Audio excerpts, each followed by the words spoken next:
Bonjour Emmanuel Grégoire, vous êtes député de Paris, Parti Socialiste et Nouveau Front Populaire. Bon, on vous accueille un petit peu sur les chapeaux de roue, pardon de vous prendre au dépourvu, mais est-ce que vous avez des informations, vous, sur ce qui est en train de se passer avec la SNCF? Alors, non, pas détaillé, on a été évidemment informé de la menace et de ses conséquences à ce stade, mais c'est à la SNCF de communiquer le cas échéant aux autorités de police. En tout cas, tout est fait pour rétablir le plus vite possible l'exploitation des trains sur le réseau ouest. Pas d'inquiétude particulière? Pas d'inquiétude, de la vigilance. On est tous très concentrés sur tout cela. C'est d'abord la mission de la police et l'ensemble des gros opérateurs industriels qui peuvent être sous la menace de cyberattaques, d'actes de malveillance divers et variés. Voilà, donc là l'objectif c'est d'acheminer, y compris beaucoup de gens qui sont susceptibles d'assister à la cérémonie d'ouverture. Je fais confiance à la SNCF et aux services de sécurité pour déjouer tout ça. Eric, c'est vrai que ça arrive un jour quand même, le pire jour où ça pouvait arriver. Même s'il faut rester prudent quant aux auteurs éventuels et aux circonstances de cet épisode, n'empêche que ça donne le ton, le jour de l'ouverture, ça donne le ton de ce que peuvent être ces Jeux Olympiques dans le contexte, j'allais dire, national, social aussi, parce qu'on parle de l'étranger, mais il y a aussi un contexte social extrêmement tendu, on parlera un peu plus de politique, mais il y a des gens qui ont appelé à la mobilisation, il y a plein de choses possibles, ça donne le ton quand même de ce que peuvent être ces Jeux Olympiques. Écoutez, oui, on savait que ces JO intervenaient un peu sous pression, on va dire, et donc on a tous beaucoup travaillé pour cela. Il faut d'abord rester calme, serein.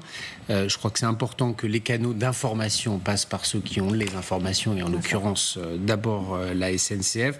Ce que je veux dire, c'est qu'il ne faut pas se laisser perturber par des incidents quels qu'ils soient. Les choses ont été bien préparées, on a extrêmement bien travaillé collectivement avec les opérateurs de transport, les autorités de sécurité, d'assistance, de secours, etc.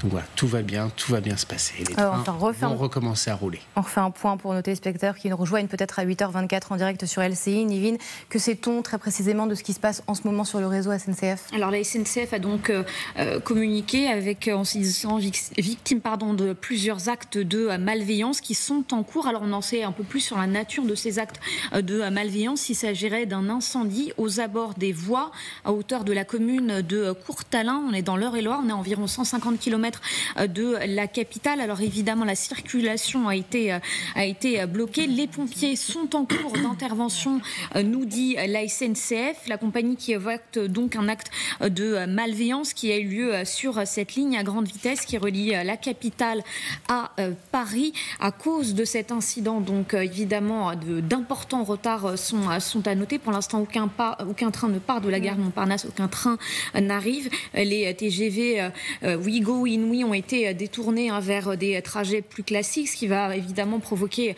des allongements, beaucoup de retard. Pour l'instant, les trains affichent une demi-heure, 2 heures, 3 heures de retard, mais toujours selon le communiqué de la SNCF, la reprise normale de la circulation n'est prévue que lundi, pas avant lundi, nous dit-on. Voilà, c'est ce que dit la compagnie. Pour l'instant, voilà, c'est ça. Pour l'instant, on essaie de trouver des itinéraires bis pour la SNCF, le temps effectivement, de réparer donc ces voies qui ont été apparemment endommagées par un incendie, d'après les premiers mots de la gare de la SNCF. Les voyageurs donc qui attendent pour l'instant dans le hall de la gare Montparnasse, ils sont bien évidemment très nombreux. Ils vont se voir proposer des solutions alternatives. Je vous rappelle que cet incident, il a été déclaré à 4h50 du matin. Donc vous voyez, c'était il y a à peine 3 heures. Le temps que la compagnie ferroviaire s'adapte, évidemment, des solutions vont être apportées.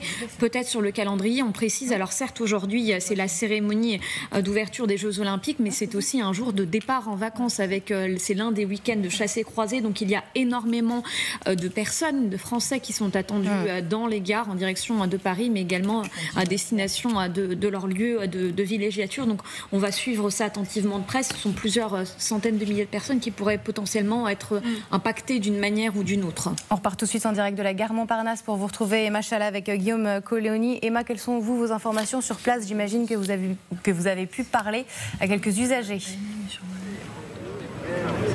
Oui, exactement. On a pu faire un tour ici autour de la gare. Et ce que les gens nous disent d'abord, c'est que rien ne les étonne parce qu'ils avaient d'abord pris un peu d'avance ce matin pour prendre le train en raison notamment de tout ce dispositif de sécurité qui est mis en place pour les Jeux Olympiques. Et certains nous le disent, on s'attendait à ce qu'il se passe des problèmes à cause de toutes ces restrictions de sécurité autour de la capitale.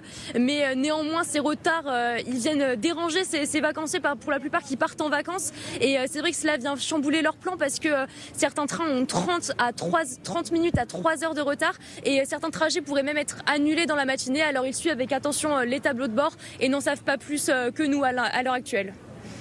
Merci beaucoup, Emma Chala, avec Guillaume Colleoni derrière la caméra. On fera bien évidemment des points avec vous tout au long de la matinée pour voir l'évolution et aussi avec Nevin Potros, que je garde très précieusement à mes côtés en plateau. Mais tout de même, c'est l'heure de l'invité politique. Je vous redis bonjour, comme Emmanuel Grégoire. Merci d'avoir accepté cette interview ce matin. C'est le jour J, donc. La cérémonie d'ouverture des JO, c'est ce soir. Emmanuel Macron dit dans Le Parisien ce matin qu'il sera en apnée jusqu'au 8 septembre. Laurent Nunez, qui est le préfet de police de Paris, dit quant à lui, on est très concentré, mais on est prêt. Vous qui avez été premier adjoint à la ville de Paris jusqu'aux législatives, vous avez été impliqué dans tout ce processus autour de ces Jeux Olympiques. Quel est votre sentiment aujourd'hui, le jour J ? Beaucoup d'impatience, beaucoup de fébrilité et puis beaucoup d'émotion. C'est vrai que c'est l'aboutissement d'années et d'années de travail autour de la mer, autour de l'ensemble des équipes, de Tony Estanguet. Et c'est vrai que dans ce processus de plusieurs années, il y a une espèce d'accélération un peu folle dans la dernière ligne droite. Ça y est, enfin c'est là. Ça a un côté un peu irréel, mais c'est vraiment que chacun en ait conscience, l'aboutissement d'un travail immense de milliers et de milliers de personnes, plus tous ceux qui vont concourir à la bonne organisation ce soir. Et je crois qu'on a un sentiment partagé de fierté à présenter ce spectacle inédit au monde. Ça n'a pas été un long fleuve tranquille. Est-ce que tout est vraiment prêt ? Oui, enfin, en tout cas, tout a été fait pour que tout soit prêt. Dans la vie, il y a toujours des aléas. Mais honnêtement, tout a été mis en œuvre pour d'abord ne jamais renoncer à l'ambition initiale qui a été formulée sur la scène. Et chacun sait que ça n'a pas toujours été facile, hein. Les critiques ont été très fortes, la pression a été très forte. Mais je crois que pour notre pays et pour notre ville, y compris au passé un peu difficile, sur la question de la sécurité, des attentats, c'est important de ne jamais céder à la menace, y compris à la menace extérieure. Et des moyens exceptionnels ont été mobilisés. Et aujourd'hui, honnêtement, je crois pouvoir vous dire que tout est prêt. Il reste le secret du spectacle artistique qui va être extraordinaire. On a hâte de le voir, bien évidemment. Le Premier ministre démissionnaire Gabriel Attal a dit hier que la France était une cible, notamment de cyberattaques. Est-ce que tout a été fait, là encore, pour limiter l'impact de potentielles cyberattaques ? On rappelle que lors des JO de Tokyo, il y avait eu des millions de cyberattaques qui avaient touché la ville. Oui, d'abord, les risques en matière de cybersécurité ne sont pas liés que aux JO. Ils sont devenus un risque structurel de nos sociétés modernes, de par la menace extérieure qui se manifeste et de par la croissance de l'usage de ces systèmes d'information dans le fonctionnement quotidien de nos sociétés. Et la ville de Paris, d'autres grandes institutions sont frappées en permanence par des attaques de la cybercriminalité. On a des services en France d'une très grande expertise avec lesquels la ville de Paris et d'autres acteurs travaillent au quotidien. On a beaucoup parlé ces derniers jours de l'Agence nationale de sécurité des systèmes d'information, des services de cybersécurité, du renseignement militaire. On a des gens d'une très haute technicité qui ont notamment des liens avec tous les grands opérateurs dans la surveillance de la sécurité des réseaux. Donc voilà, le risque zéro n'existe pas par définition, mais en tout cas, nous avons beaucoup travaillé ensemble pour éviter le pire, absolument. Emmanuel Grégoire, les Jeux Olympiques se déroulent, mais les responsables du nouveau Front populaire ont dit qu'il n'y aurait pas de trêve olympique. On vous a présenté comme le faiseur de Premier ministre, en tous les cas, l'homme qui avait défendu la candidature de Lucie Castet au poste de Premier ministre. Est-ce que c'est le cas ? Et deuxième question, qui va avec, elle semble ne plus faire l'unanimité au sein de votre propre camp, du Parti des socialistes. Deux éléments. D'abord, non, c'est pas du tout une initiative personnelle. Il se trouve que je la connais très bien, que je l'aime énormément, je l'apprécie beaucoup et j'espère que les Françaises et les Français la découvriront bientôt de façon plus approfondie. Mais c'est une aventure collective et le sujet pour le nouveau Front populaire était de trouver une candidature qui à la fois rassemble l'ensemble des composants de ce nouveau Front populaire. C'était déjà en soi une gageure, on l'a vu ces dernières semaines. Il fallait donner du temps au temps. Et deuxièmement, soit capable aussi de fédérer ce que j'appelle la gauche hors les murs, c'est-à-dire en dehors des partis. Et à cet égard, son profil est très intéressant. La deuxième chose, c'est que j'ai bien évidemment suivi attentivement les débats initiés par une partie des socialistes. Et je les entends, et ils ne viennent pas à remettre en cause la candidature de Lucie Castet, ils la soutiennent, mais ils pointent un certain nombre de sujets qui doivent être approfondis et clarifiés dans le cadre du nouveau Front populaire. C'est aussi un travail qui est engagé dans les semaines à venir pour documenter un certain nombre de sujets. Le sujet est assez simple. C'est sur quelle ligne est le Parti socialiste ? C'est le sujet qui existe finalement depuis plusieurs années. Est-ce que le Parti socialiste est aligné sur les insoumis ou est-ce que le Parti socialiste est sur une ligne social-démocrate traditionnelle ? On avait cru avoir une réponse au moment de la campagne des européennes. Je pense que c'est ça la question qui se pose. Bien sûr, mais vous la connaissez la réponse, parce qu'elle est évidente. Le Parti socialiste, il a la ligne du Parti socialiste et c'est une ligne depuis plusieurs dizaines d'années. On ne va pas refaire le congrès de Tours. C'est une ligne social-démocrate qui s'assume comme telle. Et je rajouterais, dans lequel la dimension écologique a pris beaucoup d'importance. Nous ne sommes pas pareils que les insoumis. Mais la difficulté, ou en tout cas même l'opportunité, c'est que le nouveau Front populaire, c'est des partis qui ne pensent pas traditionnellement la même chose, comme historiquement c'est le cas à gauche, et qui décident dans la circonstance de travailler ensemble pour proposer un chemin pour la France. Ça ne fait pas de nous des photocopies des insoumis, et ce ne sera jamais le cas, mais ça fait, y compris de par la volonté populaire, un devoir de travailler ensemble. Et donc, moi je veux bien entendre des voix qui consistent à dire il y a des différences à gauche. On le sait, on l'a même peut-être beaucoup trop entendu ces dernières années.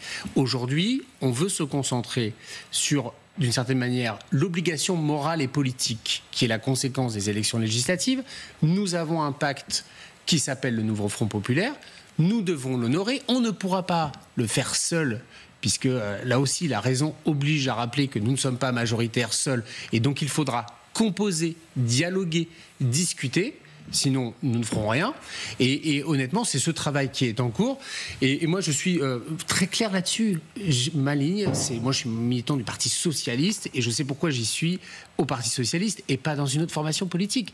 Et donc, on assume nos différences, mais en même temps, on respecte notre devoir de travailler ensemble. Votre collègue, la socialiste Carole Delga, dit « L'obsession égotique de Jean-Luc Mélenchon pour la présidentielle sacrifie l'émergence d'une gauche progressiste. » Et elle dit qu'il y a un besoin, en gros, très urgent de clarification. Est-ce que vous êtes d'accord avec elle et qu'est-ce que ça veut dire, la clarification ? Alors, je suis d'accord avec elle, avec une petite nuance. Sur l'obsession égotique de Jean-Luc Mélenchon, il n'y a pas besoin d'avoir fait de la science politique pour l'observer.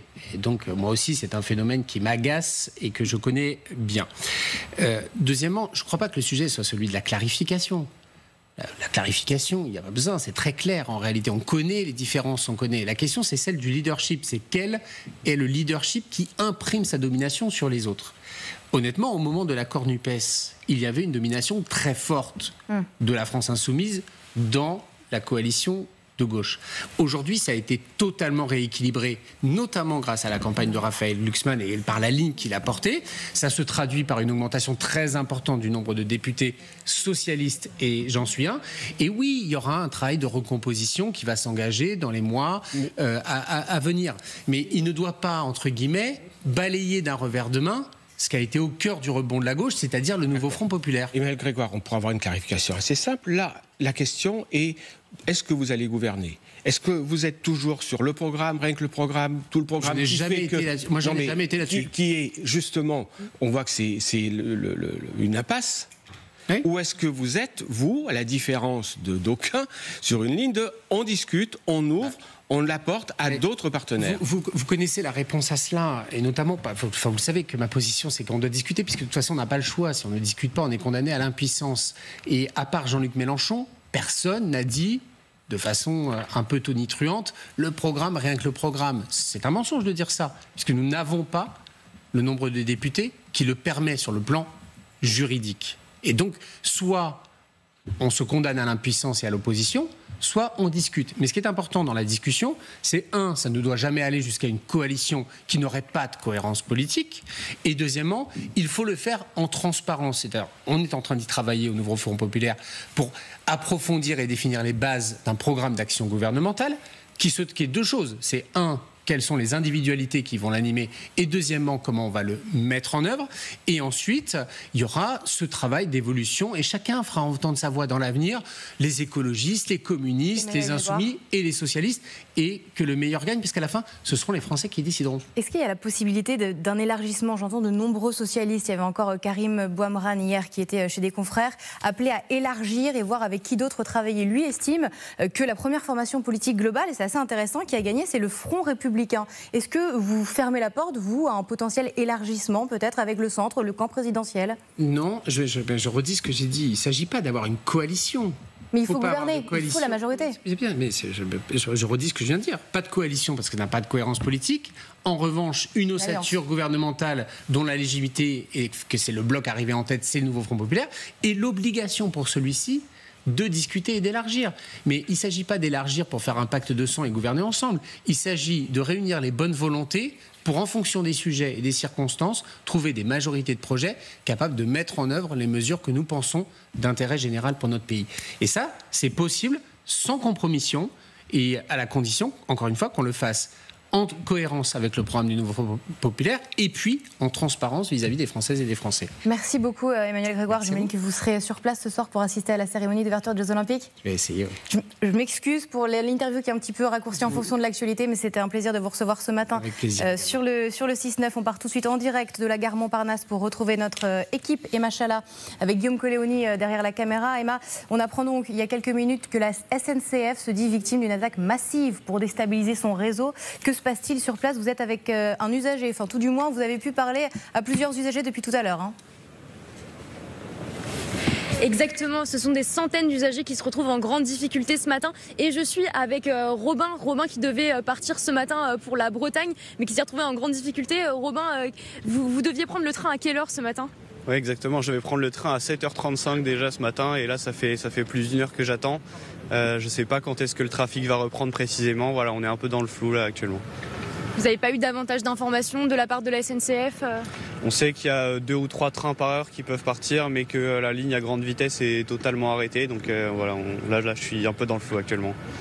Et alors au niveau du hall, est-ce que vous avez pu aller jusque à l'intérieur de la gare? Quelle est la situation? Les gens, il y a beaucoup de gens à l'intérieur de la gare actuellement?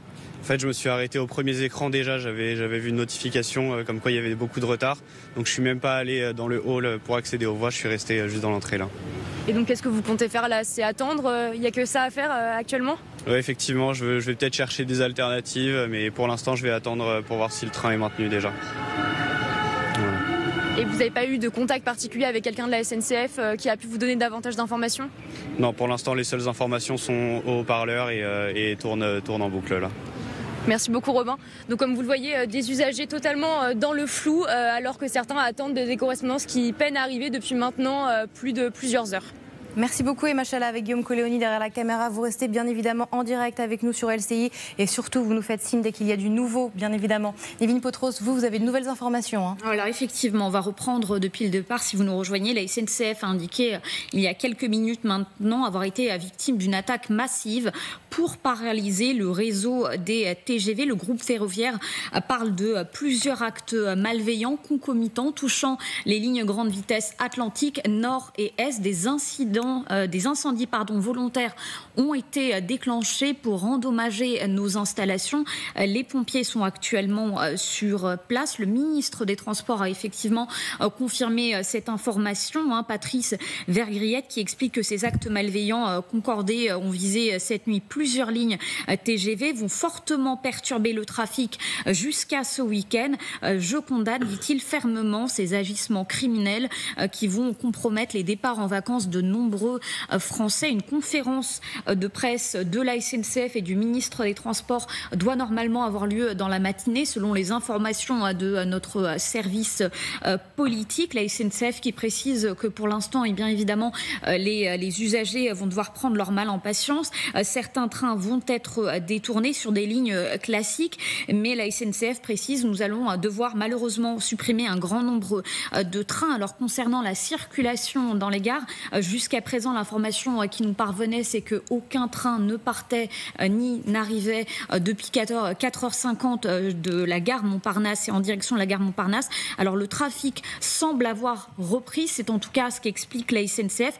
Quelques trains partent de la gare Montparnasse avec 2 heures de retard. Les premiers trains sont partis il y a quelques instants. La SNCF a confirmé que 2 trains par heure et par sens pourront partir vers notamment l'Aquitaine. Le trafic est fortement perturbé et retardé, mais pas totalement interrompu côté Bretagne et Pays de la Loire. Ce sont 3 trains par heure et par sens qui pourront circuler. Alors, jusqu'à présent, on pensait que seule la gare Montparnasse était touchée par ces incidents. Eh bien non, puisque la gare du Nord est également affectée sur la ligne vers le Nord, notamment. Eh bien, de nombreux trains affichent des retards d'1h30 à 1h40. Côté gare de l'Est, effectivement, là aussi, il y a des perturbations. Ce sont donc au moins 3 des gares parisiennes qui sont touchées, avec là aussi d'importants retards, des perturbations qui pourraient durer tout le week-end, le temps que la SNCF puisse rétablir l'ensemble de son trafic. Merci Nivine, je vous garde bien évidemment pas trop loin pour les dernières informations. Bonjour David Amiel,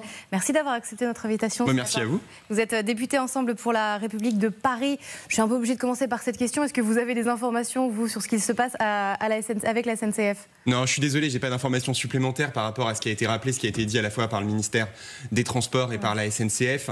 Évidemment, j'ai une pensée pour tous les voyageurs, à la fois ceux qui pouvaient se rendre à Paris pour les Jeux Olympiques, ceux qui tout simplement partaient en vacances, parce qu'on a évidemment un week-end très important de départ en vacances, de chassés-croisés, des perturbations qui s'annoncent très importantes. On sait qu'on peut être en permanence victime d'actes de malveillance, ça a été également rappelé précédemment dans votre journal, de cyberattaques. On sait aussi que les Jeux Olympiques peuvent concentrer un certain nombre d'actes. C'est pour ça qu'on a une mobilisation exceptionnelle. Il a été rappelé la cellule de crise, la réactivité, la transparence qui doit évidemment être faite pour donner à tous les voyageurs une information en temps réel sur les perturbations enregistrées. Vous voyez, vous aviez des choses à dire. Bon, vous en avez parlé, la cérémonie d'ouverture, c'est donc ce soir. Emmanuel Macron disait dans les colonnes du Parisien, je ne sais pas si vous l'avez lu ce matin, qu'il allait être en apnée jusqu'au 8 septembre et jusqu'à la fin des Jeux paralympiques. Laurent Nunez, qui est le préfet de police de Paris, lui dit, bon, on est prêt, mais on est quand même très concentré. Vous qui êtes député de Paris, justement, comment est-ce que vous sentez le jour J ? Vous avez hâte ? Vous êtes inquiet tout de même ou... J'ai hâte. Ça fait des mois que... énormément de Français se mobilisent pour les préparer, évidemment des fonctionnaires. J'étais hier avec le Premier ministre et la ministre en charge du numérique, Marina Ferrari, à l'ANSSI, donc l'Agence nationale de la sécurité des systèmes d'information, ceux qui justement se mobilisent pour éviter les cyberattaques, pour éviter les manipulations de l'information, qui sont sur le pied de guerre depuis des mois, qui ont anticipé une immense variété de scénarios, qui sont mobilisés 24 heures sur 24. C'est évidemment pareil pour nos policiers, nos gendarmes qui ont annulé tous leurs congés pour être présents. C'est le cas de énormément de bénévoles, de volontaires qui sont mobilisés à Paris pour accompagner les délégations, organiser ça et la protection civile.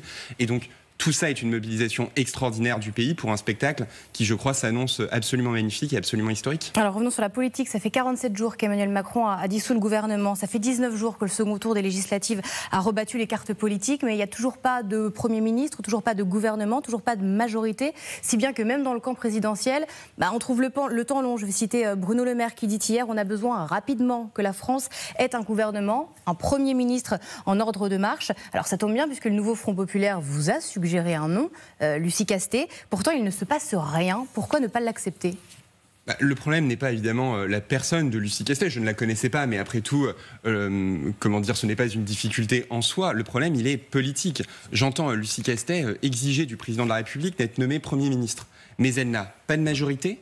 Elle n'a pas de réponse à des questions aussi importantes que celle de l'avenir du nucléaire en France, que celle de l'antisémitisme qui est déchaîné par l'arrivée des athlètes israéliens dans le pays, que celle du rapport au Rassemblement national. Elle a une majorité relative, disons. Mais on a une force, le nouveau Front Populaire, qui est à plus d'une centaine de députés d'avoir la majorité à l'Assemblée nationale. Il n'y avait pas autant d'écart, mais vous aviez une majorité relative aussi suite aux élections de... Pas autant, certes, mais vous avez réussi à gouverner. Nous avions beaucoup plus de députés que le nouveau Front Populaire n'en a aujourd'hui, puisqu'ils sont à moins de 200 députés. Nous en avions 250. Nous étions par ailleurs capables de travailler avec d'autres forces politiques. Je pense aux indépendants, je pense aux élus LR. Aujourd'hui, nous sommes dans une situation qui est figée. Pourquoi ? Parce que nous avons décidé que s'il y avait un gouvernement avec des ministres insoumis, nous déposerions immédiatement une motion de censure par principe. parce que l'opposition que nous avons aux Insoumis n'est pas un désaccord sur des mesures. Ça, c'est le débat qu'on a avec le Parti socialiste, avec les LR, avec la gauche et la droite républicaine. Et sur des mesures, on peut évidemment discuter, négocier, amender. Mais l'opposition qu'on a avec les Insoumis, c'est une opposition de principe, parce qu'on ne peut pas négocier sur l'antisémitisme, on ne peut pas négocier sur la lutte contre le terrorisme, on ne peut pas négocier sur la violence en politique. Et à partir de là, un gouvernement du nouveau Front populaire serait condamné à chuter immédiatement. Mais, monsieur Amiel, est-ce que ce n'est pas un constat, il n'y a pas un déni de démocratie, sans reprendre la terminologie qu'utilise une partie de la gauche? Ils sont arrivés premiers. Vous avez l'impression, vous, mais pas que vous, de considérer que le fait qu'ils soient arrivés premiers, finalement, n'a pas d'importance. Vous pouvez au moins donner sa chance au produit, puisque dans une situation de blocage, vous n'avez pas plus, voire moins de majorité qu'eux, de regarder, quitte à les renverser, mais de regarder ce qu'ils sont capables de faire, puisqu'ils ont maintenant un Premier ministre, et puis de voir sur place. Je veux clarifier les choses. On a perdu l'élection. Et nous l'avons perdu cruellement, puisqu'en plus nous étions au pouvoir depuis 7 ans. Et d'ailleurs, c'est la raison pour laquelle nous n'aspirons absolument pas à Matignon. Le gouvernement actuellement en place est démissionnaire. Il a évidemment vocation à céder la place le plus vite possible, dès qu'un nouveau gouvernement sera capable d'être constitué. Mais aujourd'hui, aucune des forces politiques telles qu'elles s'est présentée lors des élections législatives, n'est capable d'assurer une majorité dans tous les pays. Et surtout pas nous, vous avez raison de le dire. Les seuls qui sont en situation aujourd'hui, ça reste le bloc de gauche. Mais ils ne sont pas en situation, puisqu'ils sont tellement minoritaires qu'ils seraient voués à être renversés immédiatement. Alors vous avez raison dans ce que vous dites. Beaucoup de commentateurs, effectivement, pressent le président de la République, pour des raisons, au fond, de communication, de nommer tout de même un gouvernement nouveau Front populaire pour qu'il chute immédiatement. Mais je crois que ce n'est pas responsable, ce n'est pas respectueux des institutions. Nous devons avoir un gouvernement qui est capable d'assurer une forme de stabilité. Je ne crois pas que les Français aient envie de voir ce triste spectacle de gouvernement qui chute à répétition. Ce cumul de 17 ministres démissionnaires qui gèrent les affaires courantes, mais qui sont aussi députés, est-ce que c'est pas un peu baroque tout de même ? C'est une situation qui est effectivement inédite, et c'est une situation qui n'a pas vocation à durer. À nouveau, je reviens sur ce que je disais. Nous sommes dans une situation qui aujourd'hui est bloquée, parce qu'aucune des forces politiques telles qu'elle s'est présentée n'est capable d'assurer et de présenter un gouvernement stable. Alors, ou bien chacun reste figé sur sa position. Et dans ce cas-là, effectivement, c'est le blocage, le chaos des gouvernements qui font de la répétition. Ce sera ingouvernable, c'est ce que vous dites. Comment vous allez faire un budget ? Moi, c'est ça qui m'interroge. Ou bien, précisément, on accepte de changer de culture politique, d'accepter de nouer des compromis. Et c'est pas évident, il faut beaucoup de courage pour nouer des compromis. C'est beaucoup plus facile de rester cantonné à sa pureté idéologique, à son camp. Mais si on fait ça, on n'est pas capable de dégager une nouvelle majorité pour le pays. Donc ça oblige effectivement les forces modérées à travailler ensemble. C'est ce que les différents pays qui sont confrontés à ces situations-là arrivent à faire. Il n'y a pas de malédiction française, il n'y a pas de raison que nous ne soyons pas capables de ce dialogue et de ce compromis. Avec qui vous voulez tenter d'avoir une majorité ? Et nous, on est prêt à gouverner avec l'ensemble des forces, à l'exception du Rassemblement national et de la France Insoumise. Oui, mais la France Insoumise, vous ne pourrez jamais les diviser du reste du Front populaire. Enfin, pour l'instant, ils ont montré une unité quand même. Ils ont proposé un nombre de potentiels candidats à Matignon. Ça paraît compliqué. Et moi, je crois qu'il y a parmi les socialistes, parmi la gauche républicaine, beaucoup de personnes qui souhaitent exercer les responsabilités, parce qu'ils n'ont pas envie d'être condamnés par la France Insoumise à une posture d'opposition permanente pour simplement faire la pré-campagne présidentielle de Jean-Luc Mélenchon. Vous faites le pari, en fait, monsieur Amiel, vous faites le pari que les socialistes, ou une partie, vont se décrocher de la France Insoumise. C'est ça votre stratégie ? C'est ça la perspective de coalition que vous proposez ? Moi, je fais le pari, effectivement, du dialogue et de l'esprit de responsabilité, à la fois avec les socialistes, avec la gauche, ceux que vous citez, avec la droite républicaine aussi, parce qu'il y a évidemment beaucoup de sociodémocrates qui souhaitent pouvoir revenir vers leurs électeurs en disant qu'ils ont obtenu des choses pour la justice sociale, pour la transition écologique, pour les services publics. Ils n'ont pas envie simplement de servir de supplétif à une France insoumise qui les pousse vers toujours plus de radicalité et donc dans une situation de blocage. Merci beaucoup, David Amiel. Je m'excuse aussi pour cette interview un peu écourtée en raison de l'actualité. Je vous souhaite une belle cérémonie d'ouverture des Jeux Olympiques.